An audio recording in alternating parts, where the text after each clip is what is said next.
குடும்ப பிரச்சனைகள், குடும்பம் சீரழிந்து சின்னாபின்னமாகுவதற்குரிய அடுத்த ஒரு முக்கியமான ஒரு காரணம் என்ன தெரியுமா? எங்கட ஃபேமிலி உள்ளுக்கு நாங்க மஹரமியத்தை பேணாம இருக்கு. மஹரமியத் அதாவது நினைச்ச பெண்களோட பேசுறது, அதே மாதிரி பெண்கள் நினைச்ச ஆண்களோட பேச பார்க்கறது, இது எவ்வளவு பிழைன்னு தெரியுமா? இப்போ இன்றைய கொஞ்சம் பேர் நினைச்சு கொண்டு இருக்கிறாங்கன்னு தெரியுமா? ஒரு ஹஸ்பண்ட், ஒரு உதாரணம், ஒரு மனைவி, நம்ம ஒரு பெண்ணை முடிச்சிட்டோம்னு மனைவியோட தாத்தா மைனி, மனைவியோட தங்கச்சி அவவும் மைனி, மைனி தானே, வைஃப்ல தாத்தா வைஃப்ல தங்கச்சி, அவ்வளோதான். இவங்களோட நல்லா கதைக்கிறது, பேசுறது, கொஞ்சிறது, இப்படி ஆண்கள் ஒரு கலாச்சாரம் போகும். அதே மாதிரி பெண்கள் பக்கத்தில் ஒரு ஹஸ்பண்ட் நானும் அவக்கு மச்சன், ஹஸ்பண்ட தம்பியும் மச்சன் தான், மச்சன்றதுக்காக வேண்டி கொஞ்சிறது பேசுறது இதெல்லாம் கூடுமா? ரசூலுல்லாஹ் சொன்னாங்க, அல் ஹமு அல் மௌத், ஹஸ்பண்ட நானும் தம்பியும் மரணத்துக்கு சமன்றார். இந்த ஹதீஸை சொல்றதுனால யாரையும் தப்பாக சித்தரிக்கிறது சொல்லவில்லை, ரசூலுல்லாஹ் சொன்ன ஹதீஸை எடுத்து வைக்கிறோம். எனவே சகோதரர்களே, மஹரமியத்தை பேணினா ஒரு ஃபேமிலியில் எவ்வளோ சந்தோஷம் வரும் தெரியுமா? சில நேரம் நினைக்கலாம், என்னடா இது, அடுத்த குடும்பத்தை பார்த்தா மச்சன் மைனி தாத்தா எல்லாரும் ஒன்றுக்கு இருந்து காய்ச்சி கொண்டு இருக்கிறாங்க, ஒன்று ட்ரிப் போகிறாங்க, ஒன்று கூத்து போடுறாங்க, ஒன்றுக்கு விளையாடுறாங்க, எவ்வளோ சந்தோஷம்.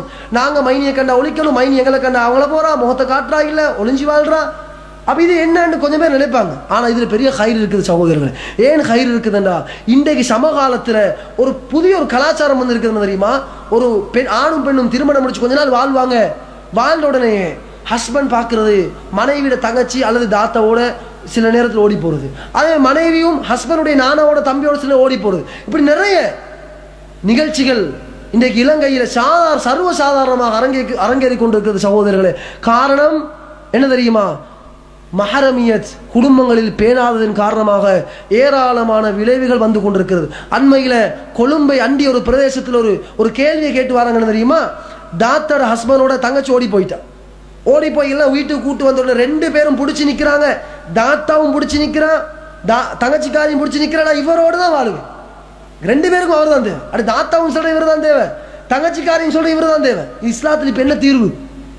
தாத்தா தங்கச்சி மாறு ஒரே நேரத்தில் முடிக்கலாம், வேறொரு பொம்பளை ஏண்டா சரி முடிச்சுக்கோன்னு சரி சொல்லலாம்.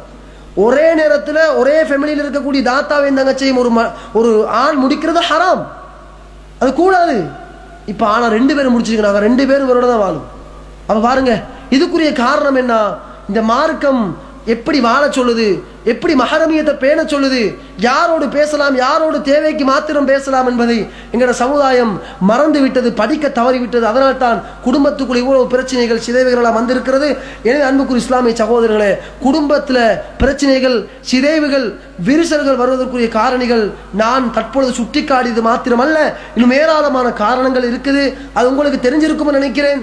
எனவே சகோதரர்களே, இப்படியாப்பட்ட காரணங்களை நம்ம செலக்ட் பண்ணி எடுக்கணும். இந்த காரணத்தால தான் குடும்பத்தில் பிரச்சனை வர பார்க்குது. எனவே ஏண்ட குடும்பத்தில் இந்த பிரச்சனை வரக்கூடாது, ஏண்ட லைஃப்ல வந்து இப்படியான ஒரு தொரட்டு ஒரு பிரச்சனையை நான் தலையில தூக்கி கொண்டு நான் நிம்மதி இல்லாமல் அலையக்கூடாது. எனவே இந்த பிரச்சனைகள் தீர்க்கிறதுக்கு என்ன வழி, அந்த வழிகளை தேடி கண்டுபிடிப்போம். சுருக்கமாக சொல்வதாக இருந்தால், ஒரு கணவனும் தான் ஒரு மனைவியும் தான் ரசூலுல்லாஹ்வுடைய வாழ்க்கை அப்படியே படிங்க. குர்ஆன் கணவன் மனைவி பற்றி எப்படி வாழ சொல்லுது என்பதை படிங்க, ஹதீஸ்கள் என்ன சொல்லுது என்பதை அப்படியே படிங்க. படித்து அதிலிருந்து வரக்கூடிய படிப்பினைகளை உங்களுடைய வாழ்க்கைக்கு முன்னுதாரணமாக எடுத்து இந்த பிரச்சனைகளை இருந்து அதாவது கலந்து வாழ்வதற்கு நானும் நீங்கள் முயற்சிப்போமாக. எனவே நம் அனைவருடைய அந்த குடும்ப வாழ்க்கையும் சந்தோஷமான ஒரு வாழ்க்கையாக எல்லாம் வல்ல ரஹ்மான் மாற்றி அமைப்பானாக. வஆகிரு தஅவானா அனில் ஹம்துலில்லாஹி ரப்பில் ஆலமீன். அஸ்ஸலாமு அலைக்கும் வரஹ்மத்துல்லாஹி வபரகாத்துஹு.